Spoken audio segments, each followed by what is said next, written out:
नमस्कार, IND 121 में आपका स्वागत है। मैं हूं आपके साथ नवीन पुरोहित और आज हमारे साथ चर्चा करने के लिए मौजूद हैं Madhya Pradesh metro rail corporation की MD छवि भारद्वाज जी। छवि जी, आपका IND 24 में बहुत बहुत स्वागत है। धन्यवाद। छवि जी, आपके नाम के अनुरूप ही जब भी कोई आधुनिकता की बात हम करते हैं, जब भी उन्नत तकनीक की बात करते हैं और उसको लेकर कोई भी सेटअप एस्टेब्लिश करते हैं तो छवि तो सुधरती है देश की, समाज की। मध्य प्रदेश में भोपाल और इंदौर, इन दो शहरों में सरकार मेट्रो रेल चलाने जा रही है। तो जब मेट्रो कहीं भी दौड़ती है तो अगर देखें नेशनल मैप पे, इंटरनेशनल मैप पे, तो वो शहरों में शुमार हो जाता है वो शहर के भाई यहाँ मेट्रो चल रही है। तो एक ओवरऑल पहले आपकी प्रतिक्रिया चाहूँगा कि भोपाल जो मेट्रो है कब आकार ले लेगी और वर्तमान में क्या कुछ चल रहा है उसको लेकर। देखिए, हम लोग MPMRCL में 2 मेट्रो प्रोजेक्ट्स का काम देख रहे हैं। एक भोपाल मेट्रो प्रोजेक्ट है जो कि 30 किलोमीटर की लंबाई में 2 कॉरिडोर्स हमको विकसित करने हैं, और दूसरा इंदौर मेट्रो प्रोजेक्ट है जो 31 किलोमीटर का है, 31, और उसमें एक रिंग कॉरिडोर है, एक सर्कुलर शेप का एक कॉरिडोर हमको डेवलप करना है। हम लोग 2020 में एज एन SPV इनकॉर्पोरेट हुए थे, दिसंबर 2020 में, और ये दोनों प्रोजेक्ट्स को 2025 तक कंप्लीट होना है। लेकिन क्योंकि एक साथ प्रोजेक्ट को करने में कठिनाई आती, तो दोनों ही प्रोजेक्ट्स के लिए कुछ प्रायोरिटी कॉरिडोर्स चिन्हित हुए हैं। तो भोपाल में एम्स से लेके सुभाष नगर जो इलाका है वहाँ तक एक 7 किलोमीटर का प्रायोरिटी कॉरिडोर हमने चिन्हित किया है, जिसके लिए हमने एक लक्ष्य रखा है कि हम सितंबर 2023 तक, यानी अगले साल सितंबर तक इस कॉरिडोर पे, यानी एम्स से लेकर सुभाष नगर पे हम लोग ट्रेन चलाने की स्थिति में आ जाएंगे। और इंदौर का जो रिंग कॉरिडोर था उसमें 17 किलोमीटर की लंबाई हमने ली है। इसमें बेसिकली हम लोग रेडिसन चौराहे से गांधीनगर का जो हमारा डिपो स्टेशन है वहाँ तक ट्रेन चलाने की स्थिति में आ जाएंगे। तो सितंबर 2023 तक हम भोपाल का 7 और इंदौर का 17 किलोमीटर कवर कर पाएंगे। इसके बाद अगले, जिसे कह सकते हैं, दिसंबर 2024 तक हम लोगों की ये स्थिति होनी चाहिए कि भोपाल का जो बाकी कॉरिडोर बचता है और इंदौर का जो पुराने शहर वाला कॉरिडोर बचता है उसको हम लोग कंप्लीट करके मार्च 2025 तक हमारे दोनों कॉरिडोर्स कमीशन हो जाने की स्थिति बने। तो ये जो दोनों कॉरिडोर हैं, इन दोनों कॉरिडोर की कमान आपके हाथों में है, और भोपाल और इंदौर दोनों शहरों के बीच की जो है एक डिस्टेंस भी है। कई बार ऐसा होता है जब एक एरिया डेवलप होता है बहुत फोकस कर पाते हैं। इंदौर और भोपाल दोनों का मिजाज भी अलग अलग है, तो इसमें कैसे समायोजन बना रहे हैं? क्या मतलब ऐसा भी है कि एक टाइम बिंग आप वहाँ इंदौर में भी बैठते हैं? तो हमारे बेसिकली 2 ऑफिसेज हैं। ये हेडक्वार्टर ऑफिस है और इंदौर में हमारा अपना एक इंडिपेंडेंट ऑफिस है। वहाँ पे हमारे जनरल मैनेजर से लेके असिस्टेंट मैनेजर तक सभी ऑफिसर्स बैठते हैं। वहाँ इंडिपेंडेंट हमारे जनरल कंसल्टेंट की टीम भी बैठती है, और पीरियोडिकली हम लोग वहाँ पर जाके प्रोजेक्ट को रिव्यू भी करते हैं, साइट विजिट्स भी करते हैं। इनफैक्ट इंदौर का प्रोजेक्ट कई कारणों से लगभग 1 साल, जो इनिशियल हम लोग 6 किलोमीटर का वायाडक्ट बना रहे थे, एलिवेटेड वायाडक्ट, वो शुरू में 1 साल शुरू नहीं हो पाया था। इनफैक्ट पिछले साल ही 14 अगस्त को उस पर काम प्रारंभ हो पाया, लेकिन तब से लेके अब तक उसमें बहुत तेज़ गति से प्रगति आई है। तो भोपाल और इंदौर दोनों प्रोजेक्ट्स के लिए हमारी टीम्स एकदम अलग अलग हैं। ऐसा नहीं है कि सेम टीम्स दोनों प्रोजेक्ट्स को देखती हैं। इनफैक्ट हर पैकेज के लिए हमारी टीम्स अलग अलग हैं। तो जो एलिवेटेड वायाडक्ट का पोर्शन देखते हैं उसके लिए GM और फिर AGM और उनके नीचे मैनेजर्स वगैरह की एक इंडिपेंडेंट टीम है। जो लोग रोलिंग स्टॉक का काम देखेंगे, सिग्नलिंग और ट्रेन कंट्रोल का काम देखेंगे, टेलीकॉम का काम देखेंगे, उनकी टीम अलग है। इस प्रकार जो ट्रैक लेइंग का काम देखेंगे वो एक एकदम इंडिपेंडेंट टीम है। जो इलेक्ट्रिकल यानी कि पावर सप्लाई और ट्रैक्शन का काम देखेंगे, हम कैसे पावर सप्लाई उपलब्ध कराएंगे ट्रेन को ट्रैक्स पे रन करने के लिए, उसकी टीम एकदम अलग है और दोनों शहरों के लिए अलग अलग है। तो हमने अन्य मेट्रोज, विशेष रूप से DMRC के पैटर्न पे हमारे ऑर्गेनाइजेशन में अलग अलग वर्टिकल्स हैं, जिनमें सिस्टम्स का काम देखने वाले, इलेक्ट्रिकल का काम, मैकेनिकल का काम देखने वाली विंग्स हैं जो अपने अपने प्रोजेक्ट्स हैंडल कर रही हैं, और सिविल का काम देखने के लिए elevated as well as underground, क्योंकि भोपाल में हमारे पास लगभग 3.5 किलोमीटर का अंडरग्राउंड पोर्शन है।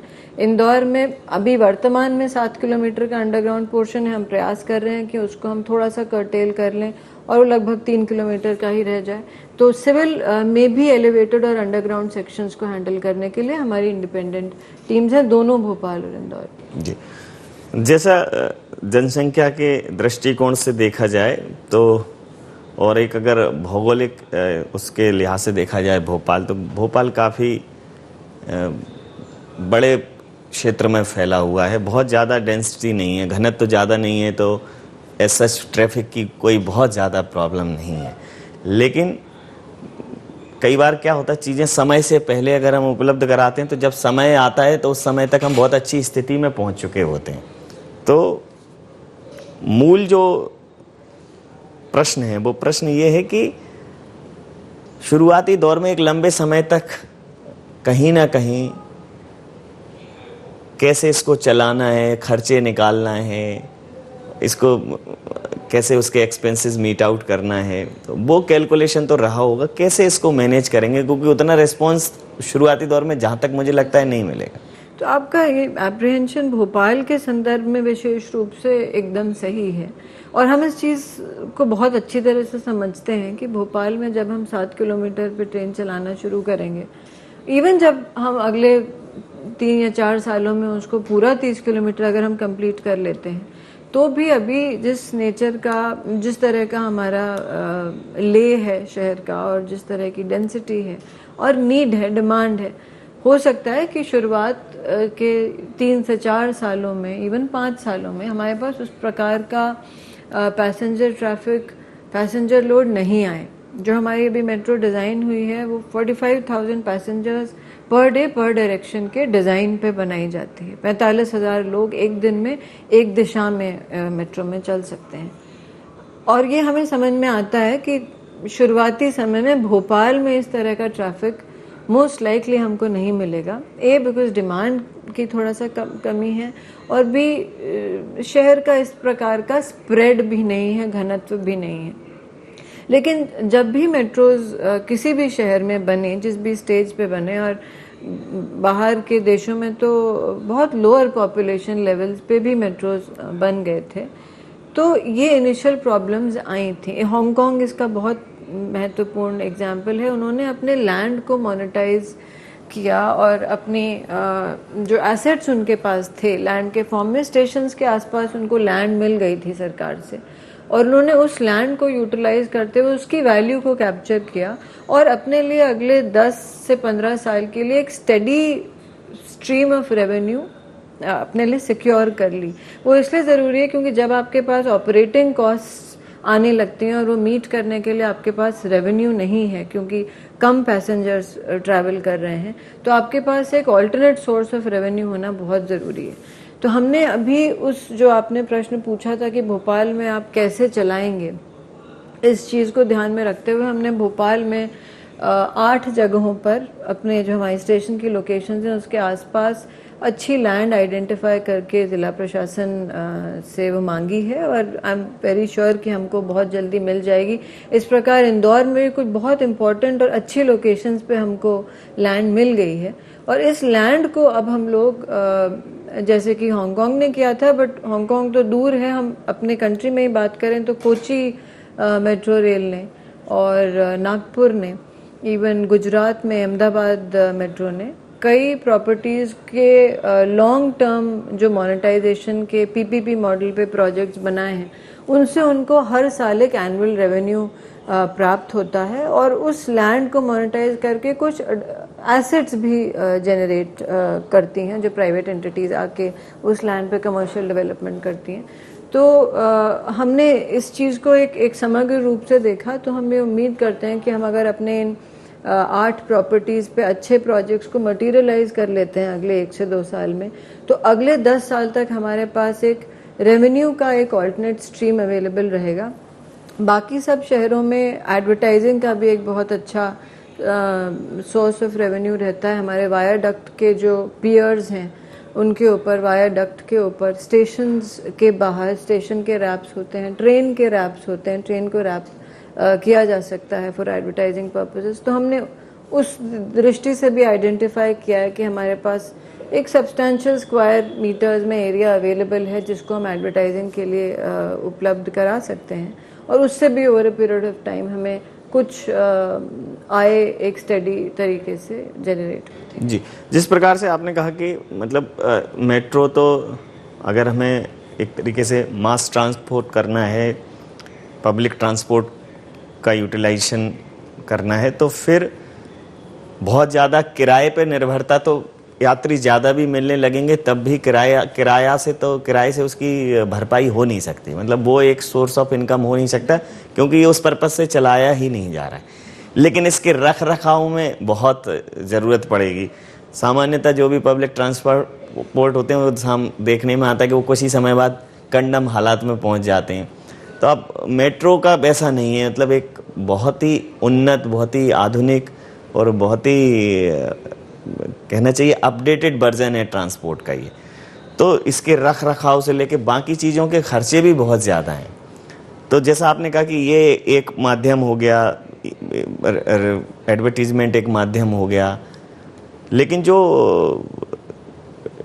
डीपीआर में, जैसे जब डीपीआर बनता है तो तय होता है कि ठीक है 1 साल बाद ये ठीक हो जाएगा, लेकिन जो ऑपरेशनल पॉलिसीज़ बनती हैं होता क्या है कि ये पर्सन टू पर्सन वेरी करती हैं। कई बार क्या होता है कोई बहुत अच्छे से उसको चलाने की बात चलता भी है, लेकिन जैसे ही कोई पोस्ट से इधर उधर हो जाता है तो फिर पता चलता है कि पॉलिसी फिर से चेंज हो जाती है। तो आपको नहीं लगता कि जैसे हम एक डीपीआर बनाते हैं किसी सेटअप को एस्टेब्लिश करने की, ऐसे ही हमें एक ऑपरेशनल पॉलिसी, एक लॉन्ग टर्म पॉलिसी की, ये जो पॉलिसी है कोई भी आए वो इन पॉलिसी को फॉलो करेगा, इस पर बात जरूर होनी चाहिए, क्योंकि नई चीज़ें अगर इधर उधर हुई तो हो सकता है कि समस्या और ज़्यादा हो। बिल्कुल सही बात आप कह रहे हैं। इसके लिए 2 चीज़ें हैं। एक तो जब हम लोग अभी टेंडर्स निकालते हैं, जैसे हमने जो रोलिंग स्टॉक का ट्रेन कंट्रोल और टेलीकम्युनिकेशंस का जो अभी टेंडर निकाला है, उसमें हमने प्रोक्योरमेंट के साथ साथ उसका संधारण और मेंटेनेंस अगले 15 साल के लिए रोलिंग स्टॉक का और अगले 7 साल के लिए सिग्नलिंग, ट्रेन कंट्रोल और टेलीकॉम इक्विपमेंट जो वेंडर्स लगाएंगे उसको इनकॉर्पोरेट किया है। क्योंकि कई बार ये होता है कि हमारे पास खुद इन हाउस वो वेयर विदऑल नहीं होता कि हम अपने रोलिंग स्टॉक को यानी कोचेस को मेंटेन कर सकें, या उपकरण खराब हो जाते हैं so they fall out of use and हमारे पास कोई तरीका नहीं होता उनको रिप्लेस करने का या मेंटेन करने का। तो जो हमारी 15 साल की रोलिंग स्टॉक के मेंटेनेंस की कॉस्ट है, या एसटी सिग्नलिंग और ट्रेन कंट्रोल और टेलीकॉम के 7 साल के उपकरणों के संधारण की और रिपेयर्स की कॉस्ट है, वो हमने at the time of procurement he incorporate कर रखी है, ताकि उसके लिए हमको एडिशनल सोर्सेज प्रोविजन करने की आवश्यकता ना पड़े। दूसरी चीज़ जो एक अच्छी चीज़ जो डीएमआरसी ने बाकी मेट्रोज के लिए एक मॉडल के रूप में रख दी है, वो ये था कि हर मेट्रो रेल कॉरपोरेशन की आज की डेट में एक property development and planning wing है, जो लॉन्ग टर्म वो अलग अलग सोर्सेज से कैसे रेवेन्यू अपने लिए अर्जित करेगी, कौन कौन से चैनल्स होंगे, उनमें हमारे पास क्या स्कोप अवेलेबल है, उसकी स्टडी करके अपने पास रखती है और धीरे धीरे फिर अलग अलग प्रोडक्ट्स निकालती है। जैसे एक कॉमन मोबिलिटी कार्ड है फॉर इंस्टेंस, तो हम बहुत सारे अपने प्रोजेक्ट, जैसे मैं आपको बताऊं, हमने अभी रिसेंटली एक टेंडर किया ऑटोमेटिक फेयर कलेक्शन सिस्टम का। जब हम मेट्रो पे जाते हैं भी नॉर्मली हम अपना या तो कार्ड से टैप करते हैं तो उसको हम एक्सेस कर सकते हैं और उन कार्ड्स को हम रिचार्ज कराते हैं। तो ये प्रोजेक्ट जिसमें हमको सामान्य रूप से 400 करोड़ रुपए लगते, हमने उसको पीपीपी में कन्वर्ट कर दिया।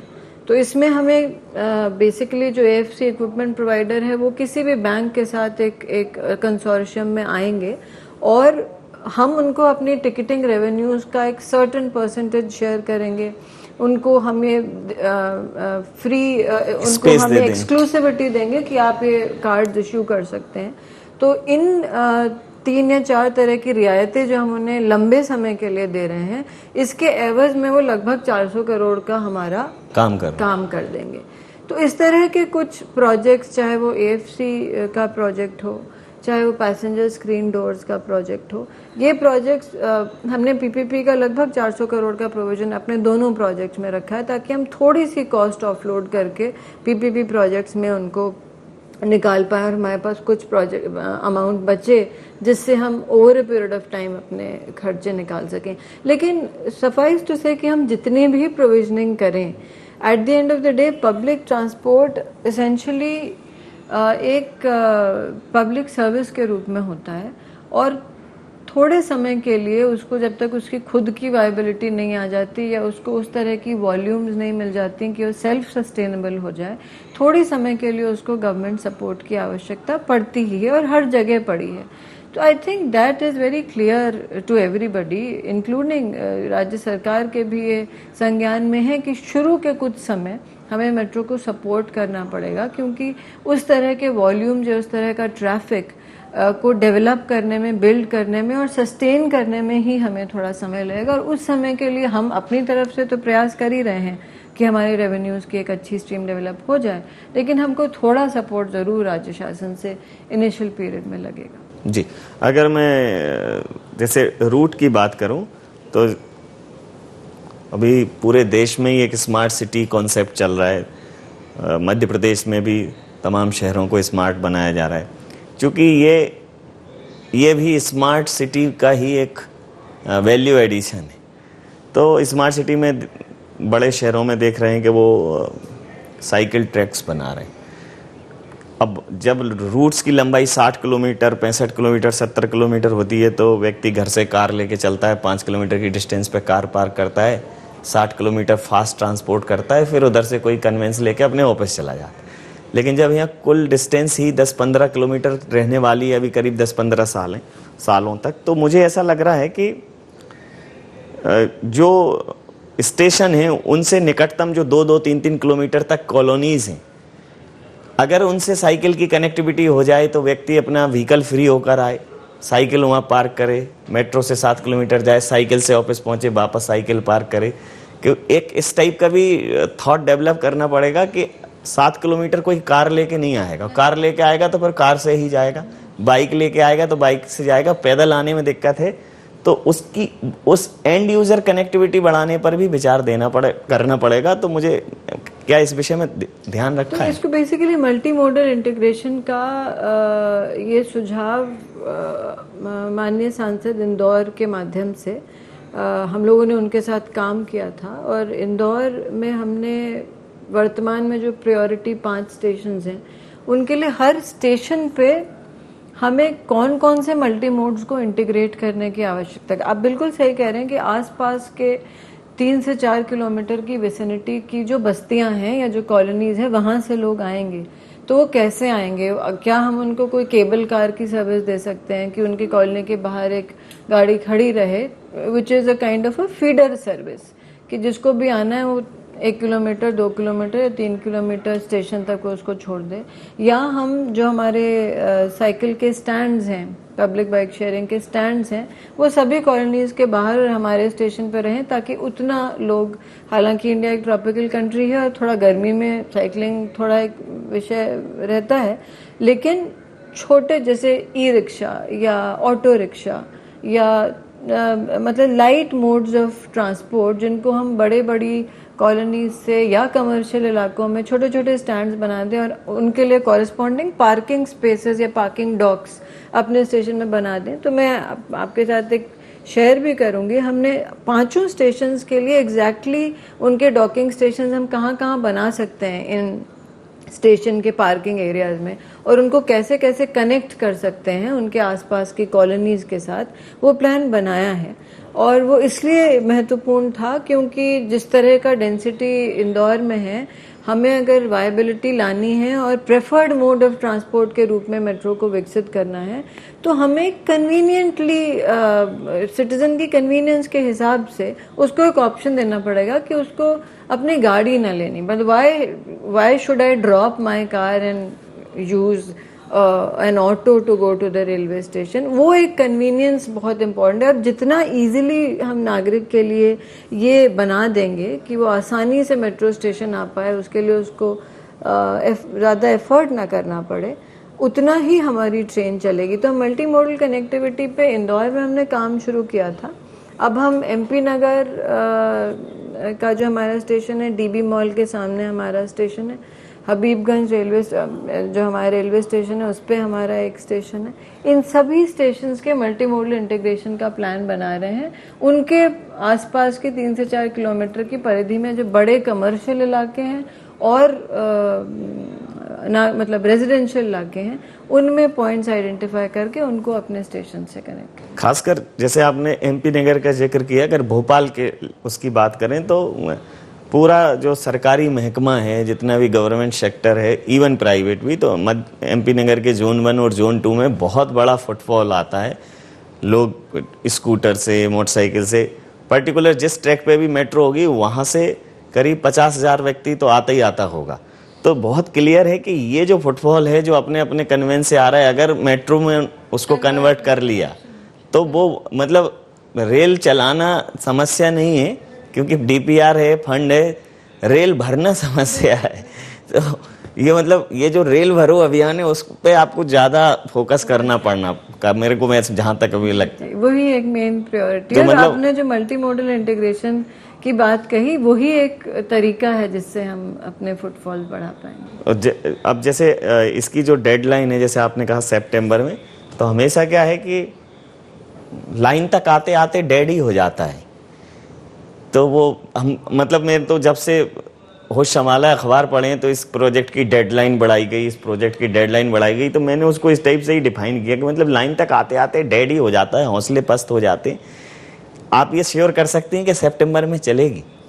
देखिए, श्योर तो किसी भी चीज़ के बारे में कोई कभी नहीं हो सकता। मतलब ये पूरा कॉन्सेप्ट ही हम अपनी तरफ से अभी जो हमने अपना प्लान बनाया है, पिछले 6 महीनों में जो हमने टेंडर्स करके उनकी लाइनिंग अप कर दी और जो माइक्रो प्लान बनाए हैं, उसके हिसाब से मैं रीजनेबली कॉन्फिडेंट हूँ कि हम लोग सितंबर के महीने में अगले साल हरी झंडी दिखा के भोपाल में भी और इंदौर में भी अपना फर्स्ट जो प्रायोरिटी कॉरिडोर है उसको चला पाने की स्थिति में आ जाएंगे। मतलब हमारी मेहनत और अपना जो प्रयास है इसी दिशा में, और मुझे अभी उसमें इमीडिएटली कोई ऐसी विषमता नहीं दिखती, ऐसा रोड ब्लॉक नहीं दिखता कि हम ना कर पाएं। हो सकता है हम 15 दिन इधर या 15 दिन उधर हों, लेकिन ऐसा नहीं है कि इससे ज़्यादा हमको खींचने की आवश्यकता पड़ जाए। अंतिम और महत्वपूर्ण प्रश्न, सबकी अपनी एक कार्यशैली होती है, आप चाहे नगर निगम में रही हो, चाहे स्वास्थ्य नेशनल हेल्थ मिशन में रही हो, आपने कुछ अपना एक सोच वहाँ एस्टेब्लिश किया है कि नहीं ये और बेहतर हुआ है इससे। तो अब चूंकि मेट्रो रेल एक नया कॉन्सेप्ट है, आने वाले समय की ज़रूरत है, और आने वाले समय की ज़रूरत हम समय से पहले पूरी कर दें और पूरी क्षमताओं के साथ कर दें, मिनिमम एक्सपेंसेस में कर दें, ये भी अपने आप में बड़ी बात है। तो क्या ऐसा सोचती हैं कि नहीं मेट्रो रेल में मैं मतलब तमाम जगह मेट्रोज चल रही हैं, बेंगलुरु में, कोलकाता में, दिल्ली में, मुंबई में, कि ये जो Madhya Pradesh metro rail corporation है, इनके इन 2 शहरों में शुरुआती दौर में हम ये तो करेंगे ही ताकि एक नई चीज़ जुड़े उससे? देखिए, मेरे लिए अभी सबसे इम्पोर्टेंट जैसे मैंने आपको कहा, ये है कि हम समय पे ट्रेन चला दें। वो सबसे पहली हाइजीन चीज़ है। मतलब अगर वो नहीं कर पाते हैं तो फिर बाकी जितनी भी प्लानिंग या योजना है उसका कोई बहुत ज़्यादा अभिप्राय या तात्पर्य रह नहीं जाता है। तो पहला टारगेट तो ये है, क्योंकि हमने बहुत लेट शुरू किया है, कि हम समय में सारे कॉन्ट्रैक्ट्स में छोटी छोटी दिक्कतें आती रहती हैं और वो 15-15 दिन खिंचते खिंचते बहुत सारी प्रॉब्लम्स मिलके वो फिर सालों में कन्वर्ट हो जाते हैं। तो पहला टारगेट तो यही है कि समय पे ट्रेन चल जाए। और दूसरा, जैसे कि मैंने आपको बताया कि अगर जब ट्रेन चल जाए तो हम इस तरीके से अपने कुछ प्रोजेक्ट्स मटेरियलाइज कर पाएँ कि हमें सरकार पे कम से कम निर्भर होना पड़े फॉर वित्तीय सहायता, अपनी तरफ से हमारे कुछ स्टेडी सोर्सेज ऑफ इनकम रहें और हम ज़्यादा से ज़्यादा नागरिकों को अट्रैक्ट कर पाएँ। इस प्रकार से हम प्लानिंग करें, जो रहवासी इलाके हैं, कमर्शियल इलाके हैं, उनके आसपास उनको एक्सेस के माध्यम देके, मल्टी मोडल इंटीग्रेशन के माध्यम देके कि लोग सहजता से, बहुत सुगमता से हमारे स्टेशंस के पास के तरफ आ पाएँ। तो एक तरफ हमारा जो पैसेंजर ट्रैफिक है उसको बढ़ाने के लिए मैं प्लानिंग वाला पार्ट एग्जीक्यूट करूँगी। और बहुत माफ़ी के साथ आपको रोकना चाहूँगा क्योंकि अंतिम प्रश्न कहा था मैंने, लेकिन अंतिम प्रश्न में एक बड़ा महत्वपूर्ण तथ्य मैं जोड़ना चाहता हूँ। पूरे देश की समस्या है, विश्व की समस्या है, रोज़ आए दिन आंकड़े सामने आते हैं कि बेरोजगारी इतनी बड़ी और ये इतना बड़ा और ये उतना बड़ा। तो मुझे लगता है कि अगर ये माइनस है कि हम सब्सिडाइज कर रहे हैं और एक लोड ले रहे हैं, तो ये भी प्लस है कि उस लोड को उठाने में, उस लोड को वहन करने में इतना मैन पावर लगने वाला है कि मध्य प्रदेश में एक नया एम्प्लॉयमेंट का सेक्टर डेवलप हो जाएगा। ये कहीं ना कहीं दिमाग में तो होगा कि इतने लोग उसमें जॉब करेंगे, मेट्रो रेल कॉरपोरेशन में, तमाम उसके मेंटेनेंस से लेके, तो क्या मध्य प्रदेश के लोगों को उसमें संभावनाएं हैं जॉब? तो अभी प्रोजेक्ट फेज में हमारे भोपाल मेट्रो में 2500 और ऑपरेशनल फेज में लगभग 5000 लोगों की रिक्वायरमेंट होती है। ऑपरेशन में इसलिए क्योंकि आपको फुट सोल्जर्स, मतलब जो ग्राउंड स्टाफ है वो ज़्यादा चाहिए होता है। प्रोजेक्ट में हमको टेक्निकल नेचर ऑफ स्टाफ या सुपरवाइजरी नेचर ऑफ स्टाफ ज़्यादा चाहिए होता है। तो कुल मिला के 2500 लोगों को हमको प्रोजेक्ट फेज में एंगेज करना होगा। अभी भी कुछ उसमें से इंदौर में काफ़ी मैन पावर ऑलरेडी एंगेज है, भोपाल में भी धीरे धीरे एंगेज हो रही है जैसे हम प्रोजेक्ट्स अपने अवॉर्ड करते जा रहे हैं। ऑपरेशन स्टेज में 5000 लोगों का एम्प्लॉयमेंट हम लोग उपलब्ध करा पाएंगे। तो मध्य प्रदेश में मेट्रो रेल सरपट दौड़ेगी और ये विकास की गति को भी एक नया आयाम देगी। साथ में जो आधुनिकता का प्रतीक है, जब हम नई चीज़ों को, ज़रूरत की चीज़ों को आवश्यकता के पहले महसूस करते हुए उन्हें एस्टेब्लिश कर देते हैं, तो जब उनकी ज़रूरत होती है तब उनकी प्रामाणिकता और प्रासंगिकता बहुत ही सहजता से सिद्ध होती है। और जिस प्रकार से आपने मेट्रो रेल को लेकर आपके पूरी परिकल्पना, पूरा कॉन्सेप्ट आपका क्लियर है, तो मुझे लगता है कि मेट्रो रेल की जो छवि है वो जहाँ जहाँ भी मेट्रो रेल चल रही है, मध्य प्रदेश मेट्रो रेल की जो छवि है वो अपने आप में अद्भुत और अप्रतिम होगी। आपका बहुत धन्यवाद, बहुत आभार।